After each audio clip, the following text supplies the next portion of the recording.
January, Friday the 28th, Saturday the 29th, and Sunday the 30th of January 2022. These were 4 great days. Actually, I should say every day doing this work is a great day. Literally, that's how I feel. In fact, I told the Pope, you won't find a priest anywhere in the church more happy in doing his work than I am. It's literally true, and I do not have any less enthusiasm for this ministry of Priests for Life today than I did on the very first day. So it only grows. So what did I do on Thursday the 27th? Started early here at my desk, as usual, with emails of various work, looking ahead to the meetings, interviews, and travels coming up. And of course, continuing to settle back in after the March for Life and deploy the various videos that we took. Had early Mass, taped it for broadcast, administrative phone call, staff briefing. Then I went on the radio with Teresa Tomeo. And then, let's see, I had various staff meetings right after the big meeting, our data department, our travel department, then again with our data team. 10:30, then some work at my desk. At 12:45, I did an interview for Newsmax with Sebastian Gorka. That was 12:45. Then right away at 1 o'clock, went into a 90-minute meeting with pro-life leaders, talking about the Dobbs case coming up and also other strategic points. Jen and I were both in that meeting. Right away at the end of that meeting, went into a meeting here with more staff members about ongoing projects, and then at 3 o'clock, had a half-hour interview via Zoom with a pro-life group in Ireland. So very glad to help our international friends defend the unborn. As soon as that was finished, had more work at my desk, and then I had to leave at 10 minutes before 5 as I was driving. I had a phone call with someone who's running for a governor of one of the Democrat states, Republican candidate.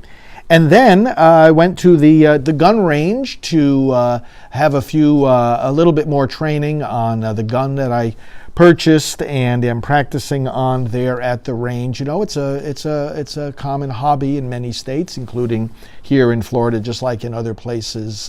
You go to the bowling alley. Over here, you have a lot of people going to the gun range.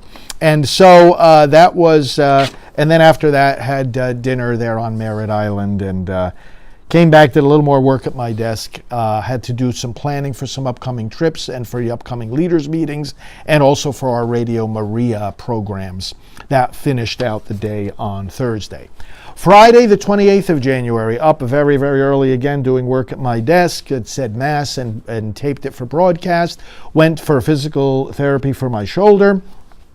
Coming along great. Did some work on upcoming trips. Met with Kurt, our videographer, who's visiting here for a few days from New Jersey. Met with our resource department. Had a meeting with our data team at 10:30. At 11 o'clock, had a taping for Right Side Broadcasting in our TV studio at 11:30. Had a call with our pastoral team. We every once in a while have these Zoom calls updating one another. At 12 noon, had a lunch meeting with our videographer and our executive director.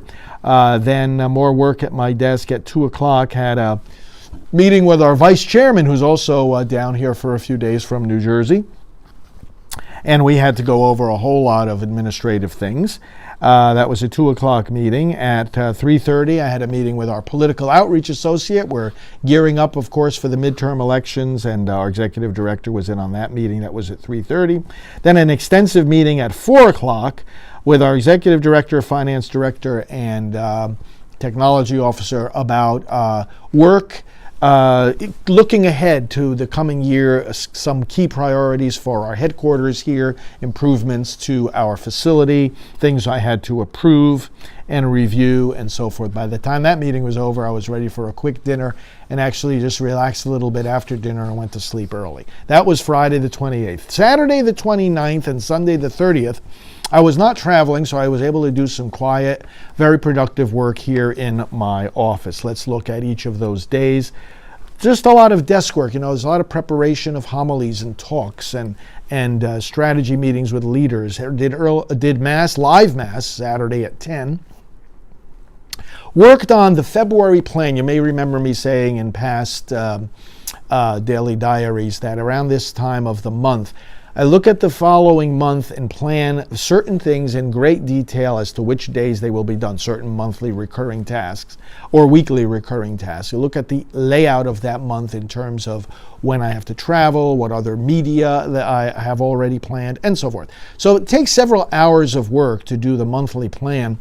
So I worked on the February plan, worked on a Rachel's Vineyard mailing, worked on radio programs that we're pre-taping, and did some of that, worked on the upcoming leaders meeting that we are having here. That took me all through the day on Saturday, a lot of just quiet desk work. And then at night, the great joy of watching President Trump's rally from Conroe, Texas, and really invigorating as all these rallies are. I hope you watch them each time they happen. And then Sunday the 30th, again, similar thing. Of course, being a Sunday, a little extra time of rest, reading, relaxation, and prayer, mass in the morning, broadcast mass, and working. I had to do a good deal of work, though, on Sunday because we're taping Defending Life next week, our EWTN series that Mother Angelica herself asked me to start decades ago.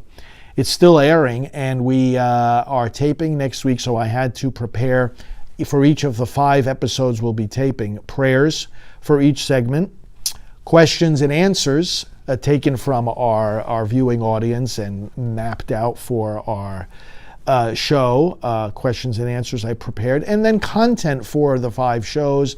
I had a number of meetings with our executive director about that and laid out some notes. Worked also again on the February plan, got to get that done before the month ends and the new month begins. Had a 90-minute meeting with our vice chairman, who I says is here visiting for a few days. We went over a number of strategic growth projects with media and all kinds of other plans. Signed some donor cards. I love doing that. Did that in the evening. Signed cards for birthdays for some of our donors. Wish I could do each and every one of them, but I don't know all their birthdays.